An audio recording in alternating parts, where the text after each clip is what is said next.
Want to learn how I was able to epoxy my 2-car garage? Keep watching and I'll be more than happy to show you how. I started by using the Seal Krete Clean-N-Etch cleanser to get all the tire marks off my garage floor. It is a new construction home, so the garage had only been parked on for about a month prior to doing this project. The next product that I used was the Seal Krete Epoxy Seal, which is actually an acrylic paint, also made by Rustoleum. Many people actually think that you need to go ahead and buy that $115 to $200 kit. I found that this was cheaper and it wasn't really difficult to use at all. I started by taking a paintbrush and painting the perimeter of the garage. This was by far the most tedious part of the project because it required a lot of bending down.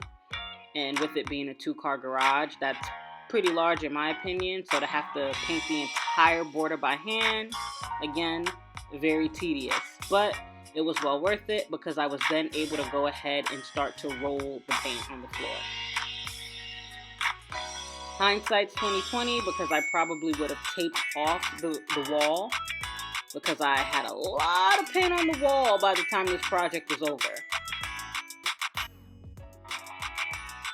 But the fun part was being able to sprinkle the decorative chips like Salt Bae.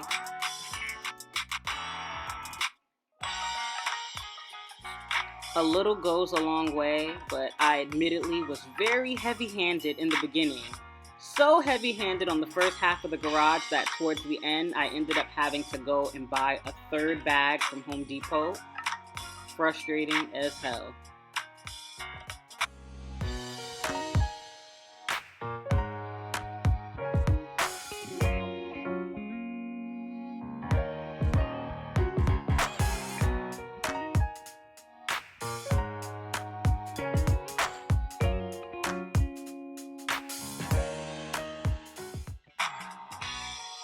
I didn't realize in the beginning of the project that I was being really forceful with the roller, so it took until about the 3rd quadrant for me to kind of find my groove.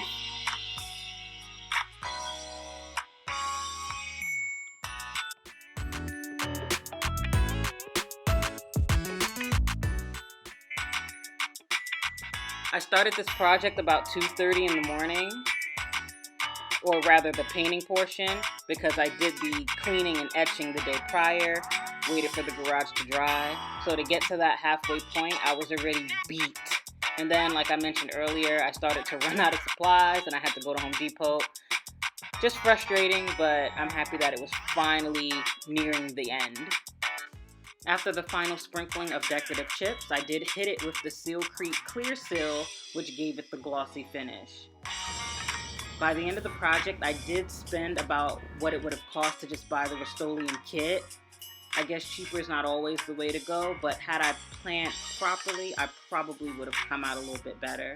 But I do think that it still looks really good. I haven't parked my car in it yet, but once I do, I will do a follow-up. If you like this, go ahead and subscribe.